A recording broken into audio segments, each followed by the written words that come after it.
recherche-action de l'Université Lyon 2 qui s'appelle Jardinaire et qui porte sur le renouveau jardinier dans les territoires ruraux. Donc comment le jardin est un creuset et comment il est révélateur des transitions écologiques, alimentaires, sociales dans les territoires ruraux. Donc Jardinaire, ça porte plutôt sur l'Auvergne-Rhône-Alpes. Mais du coup, moi, je suis ici puisque dans le cadre de ma thèse sur l'agroforesterie complexe, en tout cas sur les jardins qui suivent la succession écologique, je travaille sur la Corrèze, la Bresse, et puis un peu en Drôme et dans le Var aussi, pour aller voir des systèmes qui sont plus exposés aux sécheresses et aux chaleurs. Donc je suis financé par la Fondation de France, tout comme le projet de recherche. Et du coup, j'ai commencé ma thèse en février, donc ça fait une dizaine de mois. Après, ça fait un petit moment que je m'intéresse au jardin-forêt personnellement.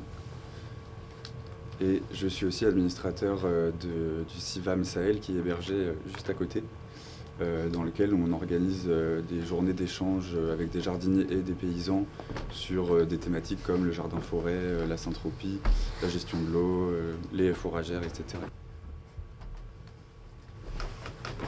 Juste pour introduire, je pense que si vous êtes là, c'est que vous êtes intéressé par l'arbre.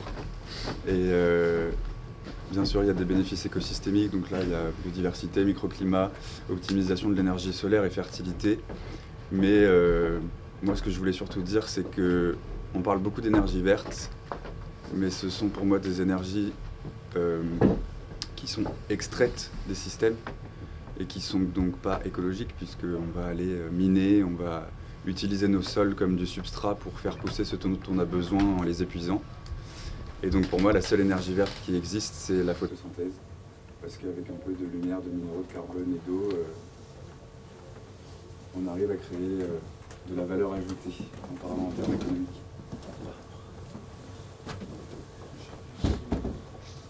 Je trouve ça intéressant de revenir sur la notion de forêt, parce qu'il y a beaucoup de définitions différentes et je trouve qu'on ne s'entend pas forcément quand on parle de ça.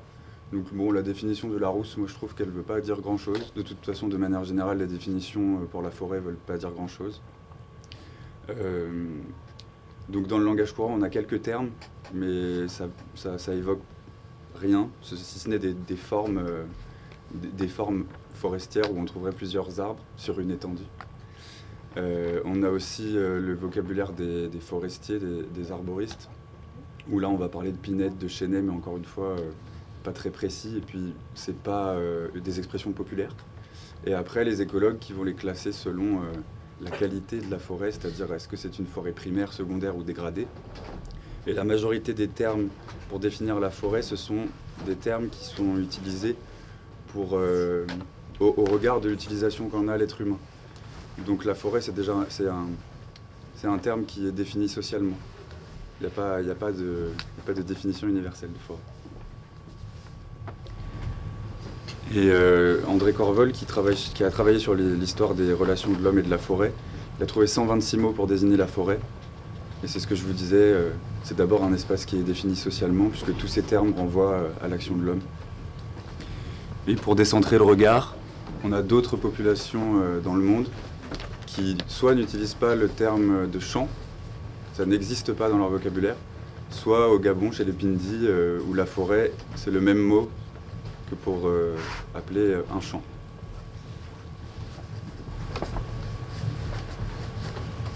Alors ça, c'est un petit schéma que j'ai fait pour qu'on puisse savoir un peu où on se trouve quand on parle des systèmes cultivés.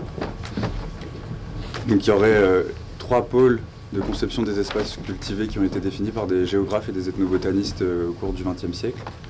Donc quand on part de la guerre, qui est le champ cultivé, donc selon Geneviève Michon, qui est ethnobotaniste, la guerre, c'est donc le champ cultivé comme un système en rupture avec le paysage de façon drastique, un contrôle du milieu, une culture en deux dimensions, et puis le plus souvent de la céréale, mais aussi des vergers monospécifiques ou du maraîchage intensif. Un milieu qui est constamment travaillé, où la végétation est équienne, c'est-à-dire que tous les végétaux ont le même âge, et qui est traité de façon massale, c'est-à-dire qu'ils sont tous traités en même temps. Donc aujourd'hui, on a quand même, il reste encore pas mal de potagers et de vergers, pour ce qui me concerne dans mon travail, qui sont traités de cette manière-là, on dit de manière conventionnelle ou comme les anciens. Encore qu'on ne sait pas trop de quel ancien on parle, mais Et quand on déplace notre regard vers du coup l'ortus, on va vers plus de diversification.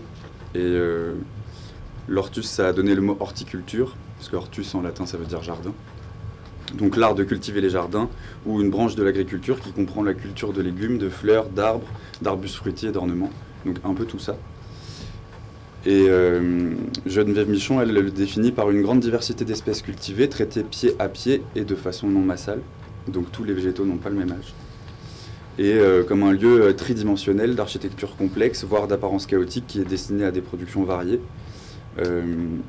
La complexité des structures réduit les coûts d'entretien et multiplie les fonctions du jardin. Donc on en arrive au jardin-forêt qui est pour moi la matérialité de l'ortus. Et si on va vers la silva, donc la silva qui est une partie boisée en forestier d'un village médiéval à la base, donc bien un bois anthropisé qui sert à l'humain. On a donc l'agroforêt qui serait une strate plus élevée, où on aurait donc soit une strate basse utilisée, soit de l'élevage en dessous. Et la forêt jardinée, qui est une forme de sylviculture douce qui est utilisée dans le Jura et en Suisse. En tout cas, c'est pour vous montrer que le mot jardiner ici veut dire traiter pied par pied. Et il y a Philippe Descola qui, lui, parle pour différencier ces deux types de jardins chez les populations des forêts tropicales. Il dit le jardin comme micro-forêt, c'est-à-dire le jardin-forêt, miniaturiser les processus forestiers dans un jardin proche de l'habitation. Et plus on s'éloigne de l'habitation, plus on aurait la forêt comme macro-jardin, c'est-à-dire que l'humain va aller toucher au fur et à mesure la forêt. Plus il s'éloigne de son habitation et moins il va avoir un impact sur la forêt. Et là, il y a des modes de traitement, ou en tout cas de formes d'agriculture, qui ont été difficiles à comprendre pour les agronomes, parce que ça ne joue pas sur les registres qu'on connaît, c'est-à-dire on mange un fruit, on jette un noyau quelque part à quelques kilomètres, et puis un jour il y a un arbre qui pousse. Cet arbre il n'a pas été planté, mais il n'est pas là par hasard, c'est l'humain qui l'a mis là. Donc là, plus on s'éloigne de l'habitation, plus on va vers l'agroforêt, ou plus on va vers la cueillette, la chasse, plus on s'éloigne. Ce qui est intéressant de noter aussi, c'est que silva, ça a été dérivé de silvaticus, qui est lui-même dérivé en fait d'un mot latin qui veut dire sauvage. Donc la forêt, dans notre esprit, elle est tantôt sauvage, tantôt domestiquée. Dans les textes un peu plus anciens, en histoire, on peut voir que les paysans avaient parfois une peur bleue de la forêt, et puis parfois l'exploitaient très intensément. Et puis dans toutes les cultures païennes, notamment les Celtes, on retrouve les naïades, les nymphes, donc tout un côté spirituel et religieux de la forêt. Donc là, du coup, je vais parler de l'objet en soi. Juste pour rappel, on fait du jardin-forêt, de la permaculture, de la syntropie si on veut, qui sont des techniques, mais on cultive un jardin-forêt. On ne cultive pas une permaculture, ça n'existe pas. Et du coup, le jardin-forêt, c'est bien une forme de jardin à part entière, et c'est pas que une mode. Si vous me dites ça, je vais m'énerver. Ça, c'est la distribution des jardins-forêts. C'est des études, une compilation d'études internationales qui a été publiée en 2006 par des Indiens. Et il y a une très forte présence des jardins-forêts donc, au Mexique, Amérique centrale, et puis en Indonésie, donc ce qui est Mélanésie aussi, puisqu'on est entre l'océan Indien et le Pacifique. Donc la haute présence, ça veut dire que plus de 50% des ménages cultivent un jardin-forêt. En anglais, ils disent home garden, ce qui veut dire jardin familial en français. Vous voyez bien qu'on commence à aller dans des termes où là, on se perd un peu. Je ne vous parlerai pas de forêt comestible ou de forêt fruitière, vous inquiétez pas. De toute façon, c'est la même chose. Après, ce qu'on peut voir aussi, c'est que bon, là, on est dans des climats assez secs quand même, hein. Pas forcément des climats tropicaux. Et puis là, vous en avez donc en Autriche, il y en a en Angleterre, mais pas assez pour qu'on puisse le notifier, et puis un petit peu en Grèce. Et en Chine, apparemment présent, mais les Chinois n'ont pas donné d'informations, vous vous doutez pourquoi. Donc je vais faire une petite définition des termes. Donc toujours selon Geneviève Michon, il y a deux façons de concevoir les systèmes agroforestiers. Donc les simples. Les simples, on est toujours dans l'agroforesterie conventionnelle, avec un milieu donc hautement artificialisé. Une association de végétaux annuels et pérennes, mais très peu de végétaux pérennes. Je pense que dans votre tête, vous avez cette image de ligne d'arbres avec des céréales au milieu. Donc clairement, c'est ça. c'est pas ce dont je traite. Moi, je traite donc des systèmes agroforestiers complexes. Et donc c'est voilà, ce système multistratifié qui utilise les dynamiques écologiques, donc la succession écologique dont je vais parler, et qui implique forcément de bonnes connaissances écologiques. Donc ça demande quand même pas mal de documentation, surtout que nous, on ne sait pas faire vraiment ce genre de choses, c'est pas dans notre culture. Et donc on n'est pas sur une maîtrise de l'environnement, du système, de la nature, on est sur un accompagnement. Et ça, en Europe, c'est compliqué. Donc la succession écologique, il y a des gens qui savent pas ce que c'est, il y a des gens qui savent, et puis même quand on sait, des fois on arrive difficilement à savoir comment l'accompagner. Donc à la base, c'est si on laisse une prairie ou un champ en jachère, mais c'est pareil, ça on connaît plus trop depuis quelques temps, et ben il y a des grandes herbacées qui commencent à s'installer, et puis des essences épineuses du style ronces, pruneliers, aubépines, qui vont protéger les arbres qui vont s'installer en pionniers et qui vont pouvoir laisser la place eux-mêmes à des arbres plus forestiers. J'aime bien prendre toujours des exemples d'autres civilisations. Donc les Bansians en Indonésie, eux, ils gèrent les forêts à travers une agriculture forestière à longue jachère. Ce que nous on appelle jachère, mais qu'eux l'appelleraient pas forcément comme ça. Chaque jachère est rattachée à une famille et il y a plusieurs jachères par famille et elles sont toutes à un stade différent de la succession écologique. Il y a 7 faciès que vous voyez dans le tableau qui ont tout un nom. Et cette culture, elle est permise par la transmission intergénérationnelle. Donc la première année, on va donc brûler la forêt pour installer la culture. La première année en plantes vivrières annuelles. Et ensuite, on établit des plantes pionnières. Et puis tous les 2-3 ans, on va venir rajouter des plantes arbustives, des arbres pionniers, et puis ensuite commencer la récolte, insérer des arbres forestiers. Et puis quand on arrive, alors à partir de 20 ans, mais jusqu'à 70 voire 100 ans, on a un faciès de forêt primaire, selon les écologues européens. Donc on ne reconnaîtrait pas forcément la différence avec une forêt naturelle. Ce qui est intéressant avec cette approche-là, c'est que nous, en France et en Europe, depuis le 19e siècle, on a fixé les terroirs. C'est-à-dire qu'à partir de ces époques-là, on dit la forêt sera dans un endroit qui est peu fertile, donc en général en haut des collines. Si vous regardez, par exemple, si vous allez au Succomet dans les Monédières et puis vous regardez le paysage, vous verrez que de la forêt, mais c'est parce que vous voyez que les hautes collines en fait. Les espaces les plus fertiles pour cultiver, etc.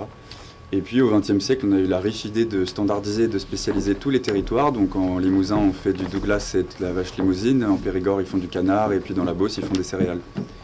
Sauf que chaque terrain reste toujours au même stade de la succession écologique. Et ça, c'est pas ce que fait la nature. Et si on ne va pas dans le sens de la nature, on épuise le sol et on met des engrais, des pesticides. Donc ça retourne à la racine du problème. Et donc, on est toujours dans un cycle. Une forêt, en général, ça brûle au bout de 100 ans, en moyenne. En tout cas, ça a besoin de brûler. Ou de prendre une grosse tempête et que tout soit couché au sol pour que ça reparte. Ou que l'homme vienne défricher, bien sûr, mais sans faire des coupes rases, parce que sinon ça repart pas. Donc énergie et matière entrantes tout le temps. Et même quand l'énergie et la matière sont dégradées, elles finissent par nourrir le sol. Et pour le schématiser un petit peu, il y a le livre d'Anaël Théry qui est en Dordogne, qui est sorti il n'y a pas longtemps. Donc la Syntropie, mais qui est aussi de l'agroforesterie complexe, puisqu'on se base sur la succession écologique. Je vais faire écho à ce que disait Marceau Bordaria hier, mais la mort d'un végétal finit par nourrir le système suivant, la succession suivante. Et si on le faisait en termes plus agricoles, on pourrait dire qu'ici, il y a une première année ou 2 ans de plantes annuelles. Ici, les premières plantes vivaces, et puis là, vous pourriez mettre des groseilliers, des petits fruits, puisque ça vient en fruits assez vite. Et puis là, des fruitiers plus classiques, ça dépend si vous êtes en anifiant ou en haute tige. Vous devez gérer vos strates aussi. Et puis, voilà, là, le côté plus forestier avec Il y aurait du châtaignier, du noyer. Et voilà, et ça c'est ce dont je vous parlais tout à l'heure. Ici, on est donc dans un jardin-forêt qui a une quinzaine d'années, avec de la plantation de caféiers et de damar. Le damar dont la production est ensuite exportée dans le monde entier. Là, on n'est plus trop sur des systèmes domestiques, puisque, enfin, un petit peu, mais il y a quand même une production destinée à la vente. Et sur la droite, donc en premier plan, vous avez un jardin-forêt qui aurait environ 35 ans, et derrière, plutôt 70-100. Donc là, on se rend plus compte justement de à quel point c'est cultivé ou pas. Là, je vais revenir un petit peu en France. Ça, c'est une cartographie collaborative qui est à l'initiative de quelques associations qui militent pour le jardin-forêt depuis quelques années. Là, il y a une centaine de projets de jardin-forêt privés, et puis là, je crois qu'on en est maintenant à une quarantaine de projets identifiés de jardin-forêt collectifs. Ça marche bien dans les espaces urbains. Je sais que Berlin en a fait un de 2 hectares en plein centre-ville. Ça se diffuse. Ça se diffuse de façon exponentielle. En fait, depuis que ça a commencé en Angleterre dans les années 80, il y a un moment où ça arrive en France, en Suisse, en Belgique. Et puis en quelques années, si on regarde les courbes, ça ne fait que d'augmenter. Peut-être là qu'on pourrait dire qu'il y a une mode. Donc moi, pour l'instant, parce que ça fait que 10 mois que j'ai commencé, mais j'ai identifié deux formes, on va dire, 2 formes générales de jardin-forêt. Il y a donc le mélange aléatoire, c'est une expression du vocabulaire agroforestier, on va dire,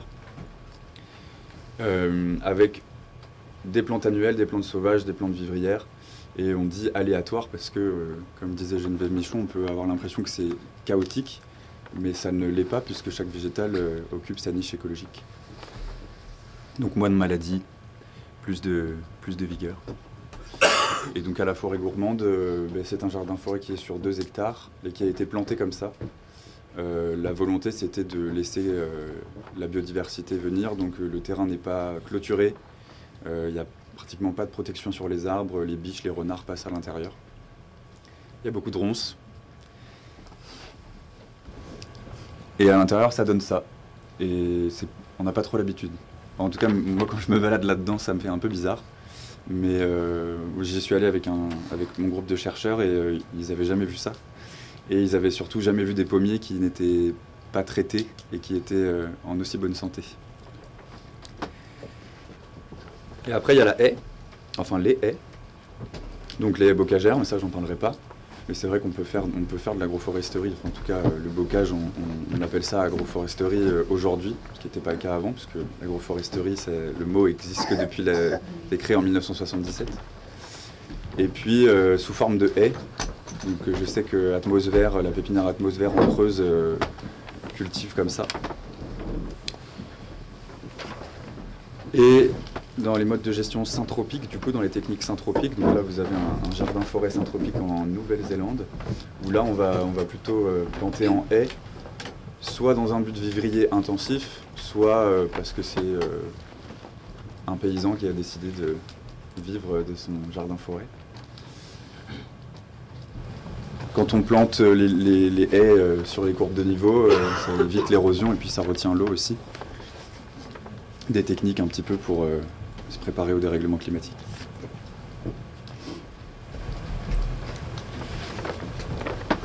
Donc toujours en syntropie, là c'est un tableau qui permet de visualiser ce que eux appellent un film, un scénario, qui va nous permettre de savoir quelle sera la production dans 90 jours, 180 jours, 3 ans, 10, 20, et puis même 60 ans, puisque dans 60 ans, le mûrier donnera toujours et les eucalyptus seront toujours là.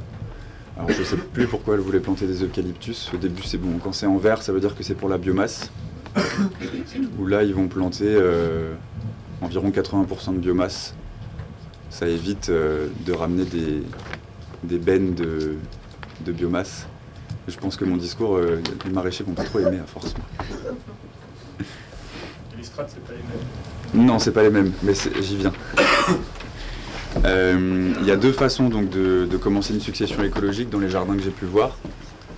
Il y a la plantation en bloc, où on va venir planter justement le scénario que vous avez vu avant, c'est-à-dire qu'on plante tout en même temps. Et là, ça réagit assez vite.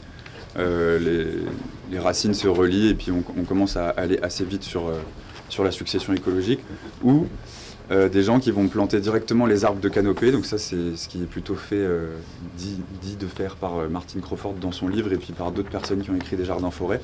Mais du coup, ça pose question parce qu'on implante des arbres de canopée, des arbres donc plus forestiers, au début de la succession écologique. Alors là, on ne voit pas trop, mais au début de la succession écologique, dans les prés, ce qui domine, c'est les bactéries. Et ensuite, ce sont les champignons. Et si on implante des arbres forestiers dans un système où il n'y a que des bactéries, vous vous doutez bien que ça leur plaît pas trop. C'est une manière de le faire. Je critique pas, mais je dis juste que un arbre de canopée, ça a aussi besoin d'ombre, et que du coup, en plein champ, avec les étés qu'on se tape, c'est peut-être pas super. Après, ça marche. Les arbres galèrent, mais ils restent là. Et puis là, vous voyez que, en laissant la succession écologique faire, on n'a pas touché le sol, mais il se fertilise tout seul. Voilà les strates. Donc, Robert Hart et puis Martin Crawford et puis toute la dynamique, le mouvement jardin-forêt, utilisent les strates qui sont des strates botaniques. Donc c'est super pour comprendre la structure d'une forêt ou la structure d'un jardin-forêt mature avec ces strates-là. Mais ça ne nous aide pas trop à comprendre les besoins de chaque végétaux. Et donc là, sur plutôt les strates qui sont utilisées en syntropie, il n'y en a que 4 ici. Et la strate émergente est intéressante puisque ça ne veut pas dire que c'est l'arbre qui est au-dessus des autres. Ça veut dire que c'est une plante qui a besoin d'être en plein soleil et d'être au chaud. Donc les hélichryses, la lavande sont des plantes émergentes. Et quand on accompagne un système, c'est bien d'avoir compris ça. J'aime bien parler du châtaignier parce qu'on dit qu'en Limousin, il deviendrait dominant, en tout cas émergent, parce qu'il aime la chaleur et le soleil. Et puis, voilà, plus on redescend, plus on est dans des strates basses et plus les végétaux ont des besoins en lumière qui sont bas. J'aime bien les deux approches. Donc sur la diversité, j'ai peut-être déjà parlé de la densité, en tout cas, comme je parlais de la photosynthèse, le fait d'avoir plusieurs strates comme ça permet de maximiser la photosynthèse. Donc s'il y a des matheux dans la pièce, vous allez peut-être vous arracher les cheveux, mais 200% de luminosité. On n'est pas à 100% comme sur le pré d'à côté, la 2D, où on utilise la photosynthèse, mais on ne l'optimise pas de cette manière. Savoir que si vous ne comprenez pas le schéma, peut-être que vous dire que le soleil tourne dans la journée, ça vous avance un peu plus. Et donc diversité des plantes cultivées, des mises en pratique, des techniques, et puis des denrées alimentaires, et c'est ça que je voulais dire. C'est que vous voyez la prédominance des céréales dans les aliments les plus consommés en France, ce qui est normal. Pas normal pour votre corps, parce qu'en général, on ne le digère pas trop, de moins en moins. Et puis, ça nous calme et ça ne nous nourrit pas forcément. Il y a très peu de végétaux dans ce qu'on consomme. Donc, vous voyez 30 espèces de plantes cultivées qui constituent la base de notre alimentation. C'est très peu, très très peu. Alors même que la FAO parle de 30 000 espèces comestibles, alors elles ne sont pas toutes bonnes à manger. Il y a des végétaux qui ne sont pas du tout bons à manger. De la même manière que sur les 7 000 espèces végétales qui ont été cultivées et récoltées dans le monde, il y a des plantes, il faut les cuire plusieurs fois et puis elles n'ont vraiment pas bon goût. On parlerait de 7 000 espèces de plantes comestibles en climat tempéré. Et encore une fois, pas toutes bonnes à manger. Encore que vous avez vu hier que les glands, ça n'a pas l'air très bon à manger. Mais quand on cuisine avec... pour avoir goûté ensuite hier soir, c'était très bon. Et donc 5 espèces de céréales qui fournissent 60% de l'apport énergétique mondial. C'est colossal. Et moi, ce que je peux voir dans les jardins-forêts, c'est qu'il y a une proposition aussi de changer notre modèle alimentaire, de changer nos habitudes. Et c'est quelque chose qui est compliqué aussi. Donc... les végétaux, ils ont bougé un petit peu partout sur la planète. Là, c'est écrit quand même pomme et pêche. Savoir que la pomme, ça vient du Kazakhstan et que la pêche, ça vient de Perse, il me semble, ou d'Arménie. Non, c'est l'abricot qui vient d'Arménie. Après, ça dépend de comment on se place par rapport à l'histoire. Et en fait, moi je le couperais en deux, c'est-à-dire qu'il y a des civilisations de la céréale et des civilisations qui basent leur alimentation sur la tubercule. Et quand les pommes de terre sont arrivées à la suite de la découverte du Nouveau Monde, ça a été un petit peu difficile de les intégrer dans notre alimentation parce que les gens ne connaissaient pas la tubercule. Puis en plus, ça venait de la terre, c'est un peu sale et tout ça, donc de la même manière que pour d'autres végétaux qui ont un petit peu été difficiles à intégrer, mais j'en parle juste après. Donc les peuples forestiers, comme je disais, ils ont une alimentation à base de tubercules, donc manioc, igname, taro, patates douces et du chou caribe aussi, et des fruits féculents. Donc pauvre en protéines, il faut cuire plusieurs fois et puis longtemps. Sinon c'est pas très digeste et puis ça a un goût un petit peu âcre. Mais ça c'est que la base, puisque... alors là je parle du taro. Le taro, il a été découvert en Birmanie et puis ensuite il s'est diffusé un peu partout. Donc surtout chez les peuples forestiers, mais on l'a retrouvé en Europe, il y a eu des cultures en Europe, donc en Grèce, et puis suite à la colonisation de l'Égypte par les Romains, c'est aussi arrivé dans l'Empire romain. Il y a environ 1 millier de variétés de taro dans le monde, c'est une sélection qui se fait par bouturage et qui a été un petit peu abandonnée puisque nous on sélectionne surtout par la graine maintenant. À savoir que la photo en bas à droite, c'est dans mon jardin en Corrèze. Donc celui-ci tient -15, je ne l'ai pas encore goûté, mais en tout cas, il y a des variétés de taro qui tiennent -10, -15. Donc c'est possible aussi d'aller chercher cette alimentation-là. Les populations forestières, elles mangent ce que nous on mange aussi, puisque ça vient de chez eux, donc le haricot, la courge, le maïs, le melon. Et les plantes annuelles, elles sont obligatoirement constitutives de notre bol alimentaire, on ne peut pas s'en passer. Mais eux les complémentent aussi avec de la cueillette, donc ça va être des graines, des champignons, des crosses de fougères. Pareil, il y a des fougères comestibles en climat tempéré. Pas mal de plantes condimentaires aussi. Je vais revenir sur ce truc de pas de chez nous, parce que des fois je plante des arbres dans mon jardin et puis les éleveurs à côté ils s'arrêtent et ils me disent tu plantes quoi? Et puis quand je leur dis, ils me disent ça c'est pas de chez nous. Alors oui, c'est pas de chez nous, mais je pose la question, qu'est-ce qui est de chez nous aujourd'hui? Ouais, la rave de Traignac, mais bon, si on devait bouffer que de la rave de Traignac, je pense que... Excellent. Voilà. C'est intéressant parce que du coup, ces civilisations-là, elles ont apporté beaucoup à notre alimentation, sans qu'on s'en rende forcément compte. Le haricot, il est arrivé directement dès qu'on a découvert le Nouveau Monde. Il y a des gens qui ont ramené des graines et puis ça s'est diffusé très très vite. Ça ressemblait sûrement à d'autres cultures qu'on avait déjà. Le maïs ressemblait au sorgho et au millet, donc pareil, parti. Et puis il y avait des problèmes de famine, donc on les a réglés comme ça. Le piment, il a un petit peu galéré parce que le piment, pas très connu, c'était un épice, nous on n'a pas trop l'habitude de manger des épices, puis c'est rouge, et puis à l'époque, dans ces siècles-là, on était encore sur les humeurs, c'est-à-dire si on mange ça, ça veut dire que ça apporte quelque chose à notre organisme, et donc pour faire le lien, eux, ils utilisaient les formes des organes.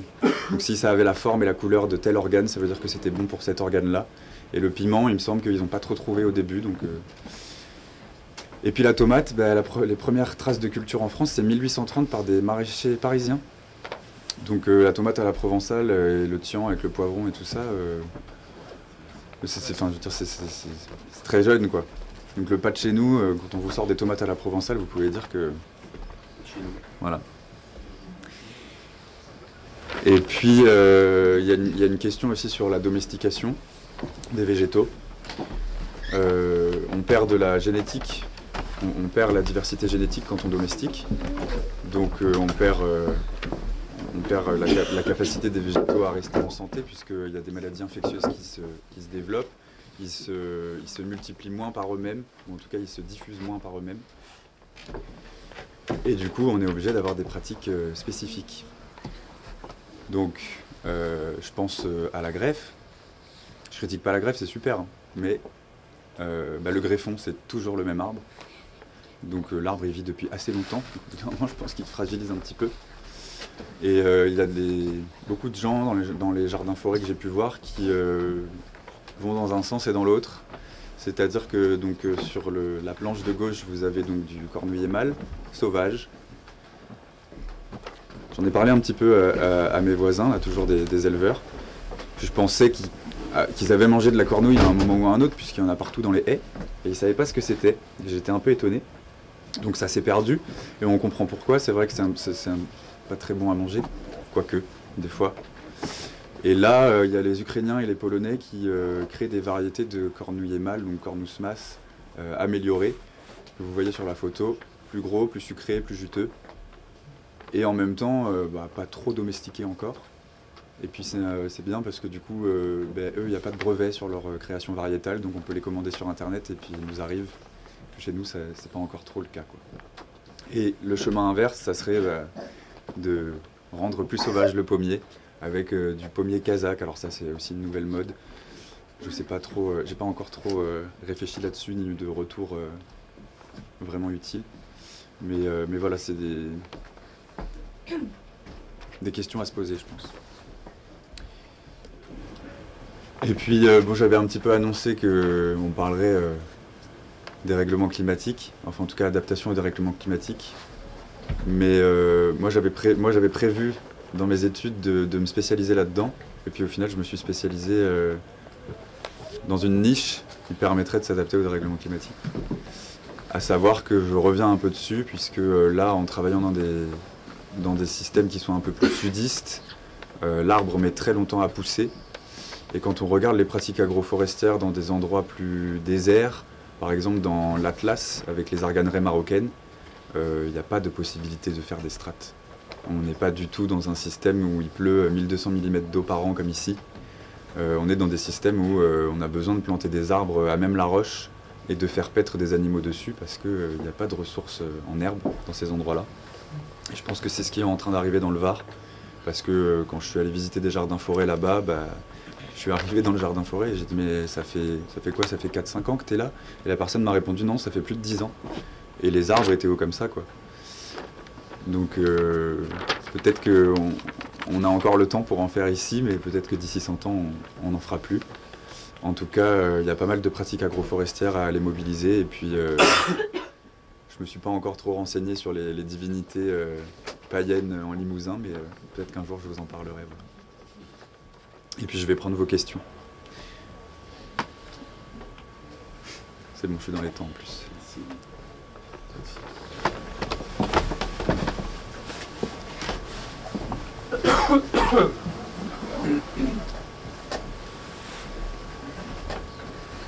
Ouais. Ouais, merci pour la synthèse. J'ai appris plein de trucs, mais je me demandais par rapport à tes projets de recherche, est-ce que tu arrives à dessiner une problématique, une question à laquelle parce que là c'est une synthèse, donc c'est assez riche pour moi qui ne connais pas grand-chose, mais finalement ça va t'amener où à trancher quel type de questionnement? C'est vrai que j'en ai pas parlé, mais moi je fais une thèse en géographie déjà, géographie des territoires ruraux. J'ai fait des études de géographie et puis je me suis spécialisé dans le développement humain et donc développement alternatif des territoires ruraux à la fin. Et du coup là le but pour moi, c'est un peu en 3 parties mon travail. Le premier c'est de faire un état de l'art, puisqu'il n'y a personne qui a fait de la recherche là-dessus encore en France. Donc de dire pourquoi les gens font ça, comment ça se diffuse, d'où ça vient, qui diffuse, quel est le discours, qu'est-ce qui se dit. Dans une deuxième partie, c'est plutôt de voir dans plusieurs territoires qu'est-ce qui se fait. Donc quand je travaille dans la Drôme, je n'ai pas trouvé encore un seul jardin-forêt. Il y a certaines personnes qui en parlent, mais j'ai pas trouvé. Enfin, Drôme provençal, pardon, parc des Baronnies provençales, puisque voilà, il y a les alvéoles en Drôme, des acteurs qui sont assez occupés et que c'est difficile de joindre.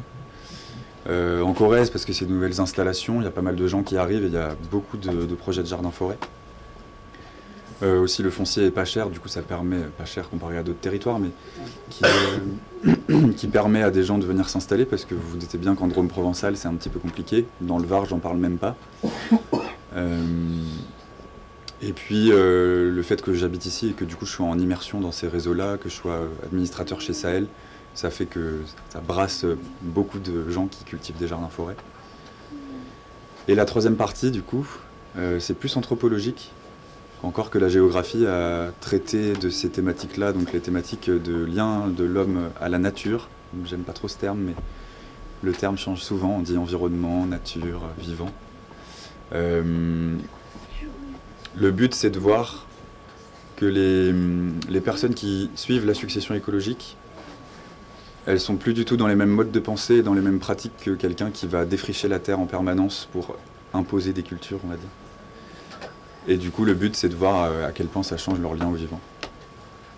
Et là, j'ai pas encore trop investigué. Et puis, bah, voilà, en ayant une formation de géographe, c'est vrai que lire des textes d'anthropologue, parfois, c'est un petit peu du chinois, mais ça va le faire. Donc, en gros, pour résumer, c'est comment une innovation se diffuse dans les territoires et dans des territoires en mutation. Dans un contexte de crise systémique, si tu veux les termes qui sont écrits dans les documents. Mais voilà.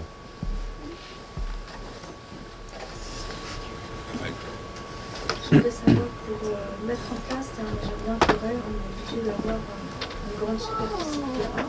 C'est en particulier, on a parlé de la terre en terrain, on peut arroser. Je pense que 1000 m², c'est bien. C'est pas grand, mais c'est bien parce que ça permet d'expérimenter et d'aller en densité. Parce que sur la photo que je vous ai montrée de la forêt gourmande, il y a 2 hectares, c'est ingérable. Et pourtant c'est une association, il est aidé et tout ça, mais c'est pas gérable ou ça dépend de ce que vous voulez faire de votre jardin forêt. Si vous voulez comme lui un jardin forêt dans lequel il y a de la ronce, il y a des plantes sauvages partout et où on intervient peu, bah, ça peut être intéressant. Si vous voulez un jardin forêt où vous gérez absolument toutes les strates et que dès qu'il y a un endroit où il y a un peu de photosynthèse qui se fait et qu'il y a une plante sauvage qui pousse, vous allez la remplacer. À savoir que la strate basse en jardin forêt, c'est quand même une strate où on peut faire de la cueillette. Mais encore une fois, ça dépend de ce que vous voulez. Si vous allez au jardin du Centaure, là ce qu'on pourrait appeler un jardin forêt, j'ai un peu du mal encore à savoir qu'est-ce qu'il y a un jardin forêt et qu'est-ce qu'il n'est pas. Mais là c'est un jardin presque botanique en fait, où lui il gère absolument toutes les plantes qui poussent dans ces blocs, quoi. Ouais, ça risque d'être assez fatigant à la longue en fait de gérer. C'est énergivore en fait de devoir intervenir sur chaque plante en fait, parce que si on doit s'absenter ou des choses comme ça, en fait, voilà. Peut-être faire un côté sauvage et puis un autre côté où on intervient. C'est ce que je fais chez moi du coup. Voilà. Après, on est sur des plantes vivaces. La majorité des plantes sont des plantes vivaces. C'est pour ça aussi que je vous parlais de plantes vivaces, c'est qu'on a tellement l'habitude des plantes annuelles, mais là sur la succession écologique, la majorité des plantes sont vivaces. Et du coup, peut-être qu'il y aura de la taille, peut-être pas. Si vous mettez des pommiers sur un porte-greffe nanifiant, vous n'allez pas trop intervenir. Voilà, c'est ça. Ça dépend de la taille de vos chemins. On parle d'une moyenne de 4000 m² sur ces systèmes-là dans le monde entier, sur les études qui ont été faites. Mais il y a très peu d'études puisque c'est un système de culture qui est un petit peu difficile à discerner et à comparer en fait. Donc, on parle de 4000 m², moi je le fais sur 3000 chez moi à peu près. En fait, ça va dépendre de comment vous l'avez prévu et de ce que vous voulez en faire. Et c'est vrai que du coup ça demande quand même... Donc il faut anticiper avant, c'est ça. Un design. Ouais. Après, vous n'êtes pas obligé de faire des designs très très précis, en mode permaculture et tout ça. Hein. Il faut quand même s'amuser, je pense. Ouais. Quand tu dis une moyenne de 4000 m² dans le monde, c'est pour une personne ou pour une famille? Pour un foyer. Parce que c'est pas pareil de le gérer tout seul ou de le gérer à 4-5. Pour un foyer. Mais un foyer, ça peut être 1 à 10 personnes, quoi. Donc, oui, c'est ça. Voilà. Les foyers d'un monde. C'est ça. Et après, je vous parlais d'agroforêt. Les agroforêts, en fait, si vous plantez, si vous voulez directement l'agroforêt, on passe pas par le stade jardin-forêt. L'agroforêt, si vous ramassez juste vos châtaignes, vos glands, vos noix, tout ça par terre, en soi, il n'y a pas grand-chose à faire, quoi. Ouais. Moi, je suis parti pour faire une partie permaculture sur 3 m², une partie permaculture, une partie agroforêt. Et par contre, j'aimerais intégrer ma basse-cour à l'intérieur. Est-ce que c'est néfaste d'intégrer la basse-cour sur l'agroforêt trop tôt? Ou il vaut mieux attendre un peu qu'elle soit établie? Parce que bon, va y avoir des poules, mais aussi des cours rangés. Donc du coup... Alors les poules ça gratte. C'est pour ça Du coup, sur les jeunes arbres, je sais qu'on a parlé de ça avec Cora Merelli qui est à Oliac de Bar et qui veut planter des arbres pour ses parcours à poules. Et elle est obligée de beaucoup les protéger au début. Je crois qu'elle mettait des pierres aux pieds et tout ça.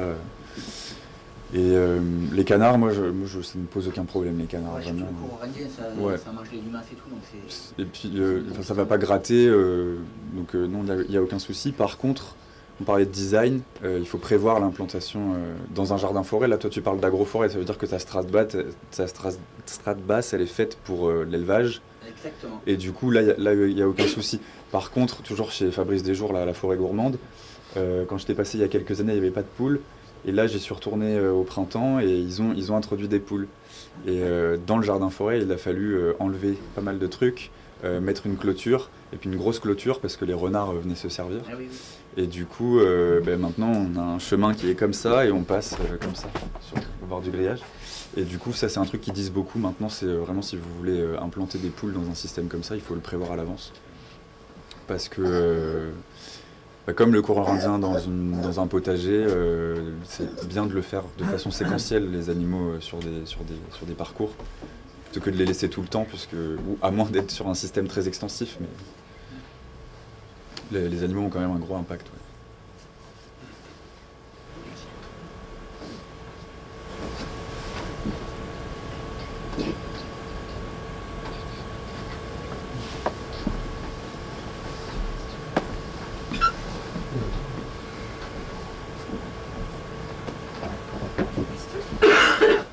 Tu ne donnes pas d'exemple en fait de gens qui font de l'agroforesterie avec une serre.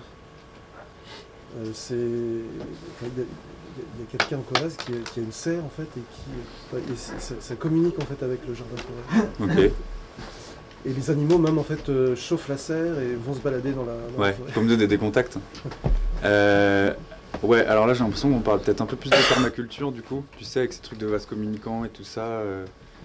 Et c'est vrai que le jardin-forêt, comme je disais, c'est un jardin à proprement parler. Donc là je parle que de jardin-forêt, je parle pas de la parcelle potagère qui va être à côté, du pré avec les animaux à côté et tout ça, je parle vraiment que de jardin-forêt. Je sais qu'il y a des gens qui plantent des arbres dans des serres, mais en général c'est plutôt des serres en verre où il y a 5-6 mètres de haut. Parce que si tu plantes un citronnier par exemple dans une serre, moi j'ai une serre qui fait 2,20 m de haut, le citronnier va arriver à cette hauteur et en fait avec le plastique et le soleil ça les crame en plein été. Donc il vaut mieux avoir une serre en verre un petit peu aérée et tout ça. Et puis de manière générale je suis très peu pour les solutions techniques, je pense que vous avez compris. Et du coup voilà, quand on va parler d'aziminier par exemple, l'aziminier c'est super, mais il faut avoir de l'eau. Il faut qu'il soit à l'ombre, donc il faut déjà une strate au-dessus. Il mycorhize pas, du coup il va mettre super longtemps à pousser. S'il y a un été sec, il faut lui mettre 50 litres d'eau par semaine. Est-ce qu'on a envie d'aller sur ces choses-là ou pas? Chacun fait comme il veut. Mais c'est vrai que de manière générale, j'ai un peu du mal, moi avec ces solutions-là. Après, ça se fait. Hein. Il y a Andy Williams en fait en Corrèze. Ouais. Lui, il commence en fait il pense en fait la circulation de l'eau sur un terrain en pente et il organise tout en fait en fonction de ça et sans rien faire en fait avec quelques petites écluses, des trucs et machin. Mmh. Tu parles pas du tout en fait de cette gestion. Mais c'est de la permaculture. Ah ouais, d'accord. Après, il y a des gens qui vont dire, mais ça c'est bien d'en parler, mais il y a des gens qui vont dire que le jardin-forêt c'est de la permaculture. Comment vous perdre encore plus? L'éthique de la permaculture, pour moi c'est une philosophie, et il y a l'éthique de la permaculture. Vous êtes d'accord avec moi, vous n'êtes pas d'accord avec moi? Là c'est moi qui parle, c'est pas le chercheur, j'ai pas du tout lu quoi que ce soit là-dessus, mais tout ce qui rentre dans l'éthique de la permaculture, du coup c'est de la permaculture à proprement parler, donc le jardin-forêt c'est de la permaculture. Mais le jardin-forêt ça existait avant la permaculture. Et pour être allé chez Andy du coup, et en avoir un petit peu parlé avec lui, c'est vrai que lui, il se spécialise plutôt dans les plantes annuelles. Il fait beaucoup de maraîchage, il fait des haies, mais du coup, il n'est pas du tout sur un mode de gestion jardin-forêt.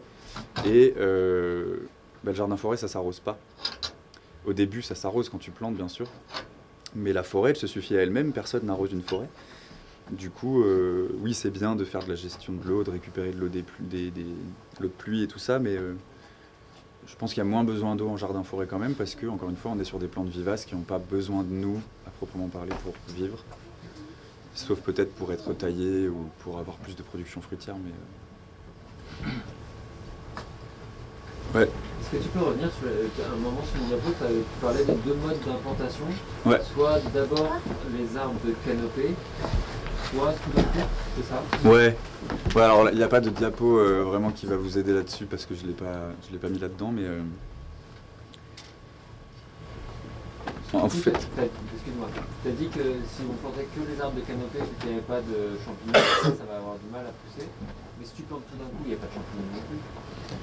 Non, mais ça fait partir la succession écologique. Okay. Et ils s'entraident entre eux, c'est-à-dire qu'au bout d'un an, en plus bon, si tu mulches, au bout d'un an, tu as déjà les champignons qui arrivent parce que ça booste le système d'un coup en fait. D'avoir une multitude de plantes en densité, ça va plus le faire partir. Et après, en Saint-Tropez, en plus, ils vont planter plus de biomasse pour pouvoir ramener de la biomasse au sol en permanence. Et ça améliore le... En tout cas, moi, sur les tests que j'ai fait chez moi et les gens que je suis allé voir qui ont fait ça, les modules que j'ai plantés tout d'un coup, j'ai pratiquement plus besoin de les toucher.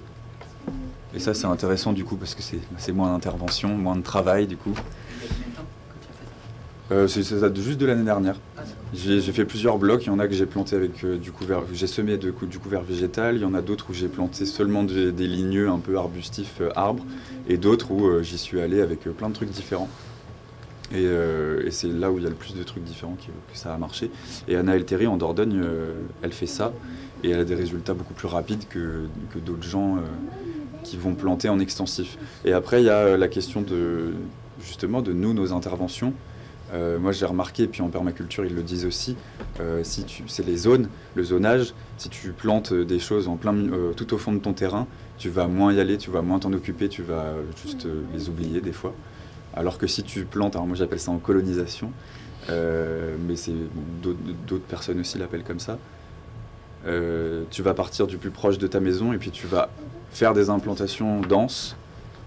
Et ce qui est bien, c'est que du coup chaque bloc sera à un niveau différent de la succession écologique. Et donc potentiellement dans 15 ans, tu es encore en train de planter du groseillier et des myrtillers plus loin de ta maison du coup. Mais c'est ça. J'aime bien cette façon de le penser. Après, on peut très bien les planter plein d'arbres de canopée sur 4000 m². Mais moi, la question que je pose, c'est pour des particuliers qui ont sûrement d'autres chats à fouetter et d'autres dépenses. Hein, parce qu'on ne va pas acheter des arbres en permanence, on ne va pas acheter des plantes vivaces en permanence et on ne va pas perpétuellement implanter, à moins qu'on soit paysan, agriculteur et que ça soit notre boulot. Mais je ne sais pas si je peux parler de moi parce que je suis en thèse et qu'en plus je suis dans une asso et qu'en plus c'est sur Lyon et que la maison est en rénovation et tout ça, mais j'ai pas le temps quoi. Clairement, j'ai pas le temps. Voilà. Peut-être qu'il y a des gens qui sont au chômage ou qui sont rentiers, je sais pas, ils ont peut-être le temps. Voilà, mais en fait, donc ce truc en colonisation de se dire, bon, bah cette année ou ce mois-ci, voilà, je fais un bloc de 4 mètres par 4 mètres ou une ligne. Et comme ça, on avance au fur et à mesure. Et en plus, c'est positif parce qu'on a des résultats. Que quand on plante des arbres de canopée voilà, sur 4000 m², tes arbres, ils poussent, quoi. C'est super.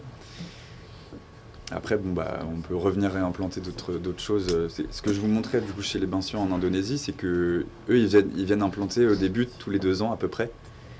Et là, je vous parle de tout faire d'un coup ou juste planter les arbres de canopée. Il y a peut-être des modes intermédiaires aussi à avoir.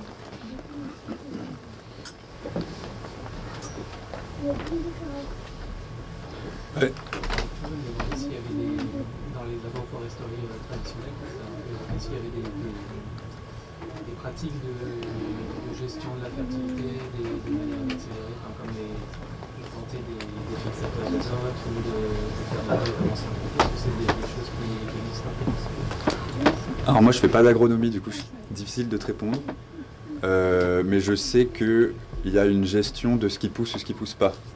C'est-à-dire qu'il y a des moments où ils vont intervenir, toute la famille intervient d'un coup, avec l'aide d'autres personnes, donc ça veut dire parfois 20-30 personnes qui arrivent sur une parcelle et qui vont supprimer ce dont ils n'ont plus besoin ou des végétaux qui avaient été plantés 10-15 ans avant et qui servent plus ou qui sont trop à l'ombre pour produire. Du coup il y a ces interventions-là Et ça ramène de la biomasse au sol, ça fertilise le sol. Mais comme je vous ai montré, il n'y a pas besoin de fertiliser puisque la forêt le fait elle-même. Après, ça c'est des discussions qui sont... Il n'y a pas encore trop de résultats dessus, mais il y a des gens qui disent que si on plante trop de fixateurs d'azote, ça fait plus de feuillage que de fruits. Qu'une forêt, ça n'a pas besoin d'être tant azoté que ça. Après, si vous parlez avec Hervé Covès, il va vous dire qu'il faut planter plein de fixateurs d'azote parce que c'est ça qui fait repartir le truc. Encore une fois, lui, il est agronome, moi je le suis pas, donc j'ai tendance un peu à l'écouter. Mais comme tout le monde n'est pas d'accord en science là-dessus, j'ai pas trop de réponses à apporter. Ouais. Et puis, de manière générale, les populations forestières, elles n'ont pas de savoir agronomique, c'est surtout basé sur l'observation. Et comme le sol se régénère de lui-même, comme je le disais, c'est toujours des matières entrantes en fait dans le cycle. Et du coup, je pense qu'ils ne se posent pas trop la question de ça.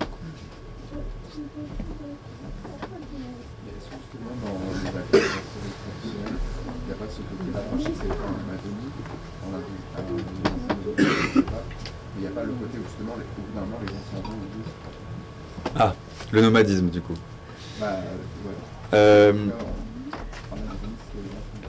En fait, ces modes de culture, ils sont issus du nomadisme, mais c'est des populations qui se sont sédentarisées. Et du coup, c'est un peu hybride entre les deux.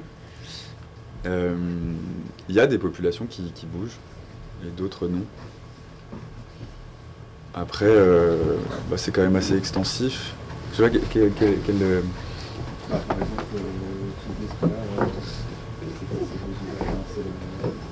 les hachoirs. Voilà, ils arrivent, ils font le joli, ils font dans un jardin forêt, ça dure 40 ans après. Ouais, alors ça c'est un truc dont je parle dans mes cours, mais pas là. Il y a le fait que la colonisation a apporté des modifications structurelles chez ces populations-là, qui finissent par, comme je vous disais, planter du damas ou du cacaoyer pour vendre du surplus, à l'international en plus. Et dans un mode de culture intensif, du coup, on brûle, on fait de la culture annuelle et on recommence. C'est ce qui a été fait à Madagascar et c'est ce qui a brûlé toute la forêt en fait. Et ça me fait penser que du coup là, on n'est pas dans ce truc de je brûle, je recommence le système, j'arrive au système forestier et je recommence. Et dans les jardins forêts que je vois moi, et typiquement chez Fabrice Desjours, on n'est pas non plus dans ce truc-là, puisqu'on arrive à un stade où le jardin forêt il est censé être géré. Si l'arbre il pousse trop, on va le couper et puis on va laisser rentrer la lumière. Mais le principe de la succession écologique, c'est pas de s'arrêter au stade qui nous intéresse. Comme je disais, les espaces sont pas faits pour être statiques comme ça. Est-ce que l'agroforesterie qu'on fait nous ici, c'est aussi un truc complètement nouveau, mais inspiré par... Ouais, alors nouveau, je sais pas, parce que du coup le bocage c'était fait depuis longtemps aussi. Et c'est pareil, des fois je parle d'agro-silvopastoralisme, agri-silvopastoralisme, qui est juste de la polyculture élevage. Mais voilà quoi, c'est... Ouais. Je me demande si, là il y a réponse à pas mal de questions là, qui sont posées, ce serait pas de répondre fondamentalement à la question de pourquoi les gens font des jardins forêts ici, en France par exemple. Parce que en fait notre manière d'influer sur le jardin forêt, c'est un peu l'objectif qu'on se donne en faisant un jardin forêt. Je pense qu'il y a des gens qui vont planter parce que c'est la mode en fait. Ils disent finalement j'ai du temps libre, pourquoi pas planter, faire du beau, faire des fruits et tout. Il y a des gens qui vont se dire en fait je suis en train de préparer le monde de demain parce qu'en fait j'ai bien compris que l'alimentation elle va peut-être pas arriver jusqu'au carrefour, donc je veux préparer quelque chose pour faire mon grenier perso quoi. Et puis peut-être qu'il y a des gens qui sont passionnés par le végétal, qui ont envie de faire de la collection, de la diversité, etc. Et je pense que du coup, peut-être que le vrai travail que tu vas avoir à faire, c'est peut-être de bien définir en fait finalement qu'est-ce qui influence ça, qu'est-ce qui induit la plantation de jardins-forêts par les gens. Et en fait, automatiquement, tu vas trouver des réponses, je pense, à qu'est-ce que c'est que le jardin-forêt. Peut-être que c'est la réponse à, je sais pas, une tendance. Ouais. Le truc, c'est que moi, il faut que je fasse la différence entre moi, ce que je fais et ce que je porte, et le travail de recherche que je fais. Et c'est pour ça que je réponds pas à ce que tu viens de dire, parce que du coup, j'ai pas de résultat à donner, vu que j'ai pas de résultat du tout. Ouais, bien sûr. Et après, y a la majorité des gens que j'enquête, c'est quand même une réponse à des problématiques sociétales. J'ai encore personne qui m'a répondu « je fais ça parce que c'est beau ». Les gens disent que c'est beau, mais après, qu'est-ce que le beau aussi? C'est vrai que c'est un sujet qui est assez compliqué parce qu'on rentre dans des considérations très personnelles et parfois très philosophiques aussi. Et puis sur des modes de penser le jardin-forêt qui sont parfois tellement différents. Comme je disais, voilà, on peut laisser rentrer la nature et peut-être même, il y a des gens qui me disaient je vais faire un jardin-forêt qu'avec des essences sauvages. Mais du coup, est-ce que c'est un jardin-forêt? Il y a toujours cette question-là, est-ce que c'est un jardin-forêt? Alors j'avais essayé de faire une tentative de définition, et puis quand je suis arrivé à une page d'écriture, je me suis dit qu'une définition dans un dictionnaire, c'était pas une page. Donc peut-être qu'il fallait se calmer. Et du coup moi, le truc simple, c'est juste vraiment un jardin qui se base sur les processus écologiques, forestiers. Et on va me dire, oui, mais du coup, l'agroécologie, la permaculture, c'est ça. Mais je pense que justement, on avance au fur et à mesure des années et qu'on vient à comprendre des choses. Et là, la succession écologique, pour moi, c'est un fondement... ça vient changer fondamentalement notre façon de concevoir l'agriculture, de concevoir le paysage. Savoir que le paysage est censé bouger en permanence. La prairie qui est à côté, c'est pas censé être une prairie pendant 200 ans. Peut-être que c'est le cas. Mais normalement, c'est pas le cas. Et après, il y a aussi, en Limousin, mais pas qu'en Limousin, il y a le fait que les friches, le fait que la forêt repousse, c'est identifié comme étant l'exode rural. L'exode rural, pour les gens qui sont restés en Corrèze, en Limousin, c'est la solitude, c'est le dépérissement de l'économie, de l'agriculture, et du coup, la friche est mal vue. Donc peut-être que le jardin-forêt va avoir des problématiques à s'implanter en Corrèze, ou en tout cas qui sera mal vu au début, puisque ça ressemble à une friche. Moi, mon voisin, chaque fois qu'il passe à côté de chez moi, il me dit tu devrais vraiment couper ton champ, parce que ça va s'enfricher, tu vas avoir des ronces. Il n'a pas vu que moi je plantais des ronces. Mais bon voilà, je plante des ronces sans épines, parce que j'ai pas envie de me faire piquer, mais... Et voilà, du coup, c'est vraiment là aussi la troisième partie de ma thèse qui, moi m'intéresse le plus, c'est à quel point ça vient changer la façon de concevoir le paysage, l'environnement, le domestique aussi, dans des espaces ruraux. Parce qu'en ville, ils sont déjà perdus.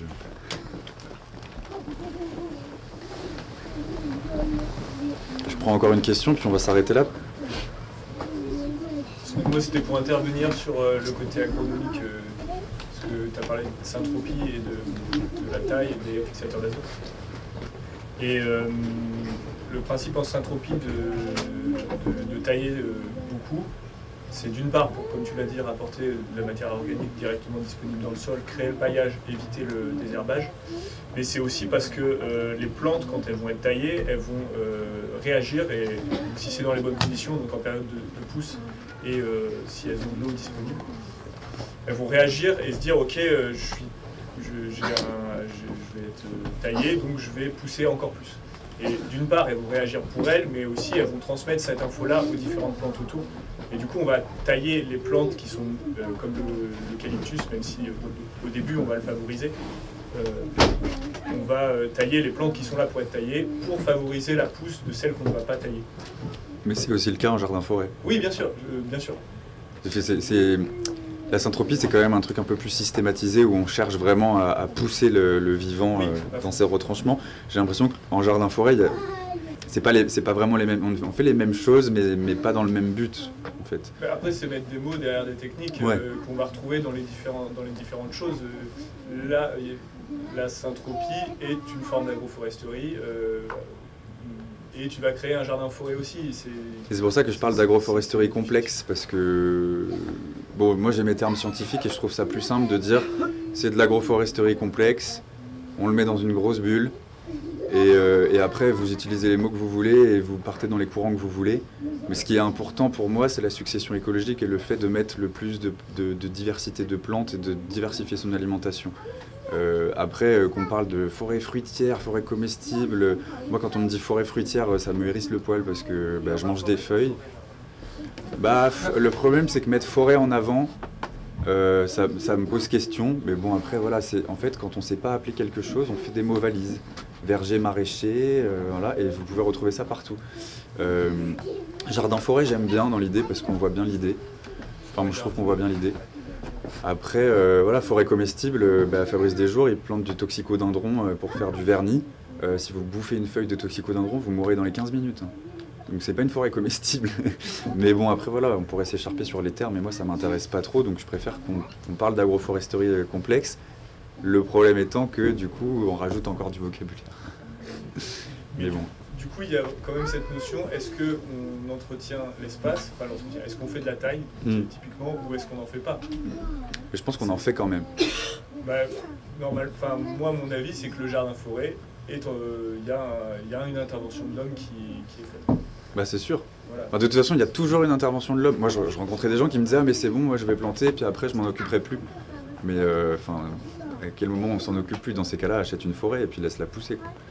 Mais non, on s'en occupe quand même. Et encore une fois, ça va dépendre de qu'est-ce que vous avez envie de produire. Si vous avez envie de produire du pommier, je pense qu'il va y avoir de la taille, quoi. Je parle d'une vente de surplus à terme dans un jardin-forêt, mais ça dépendra toujours de ce que vous faites et sur combien de mètres carrés, et du projet que vous avez envie d'avoir. Je sais qu'il y a des gens qui ont des projets de jardin-forêt ornementaux. J'en ai pas encore vu. Je crois que ça m'intéresse pas trop aussi parce que c'est pas vraiment mon sujet. Moi, ce qui m'intéresse, c'est de voir comment qu'est-ce que mettent en place les gens pour se nourrir dans les territoires. Voilà.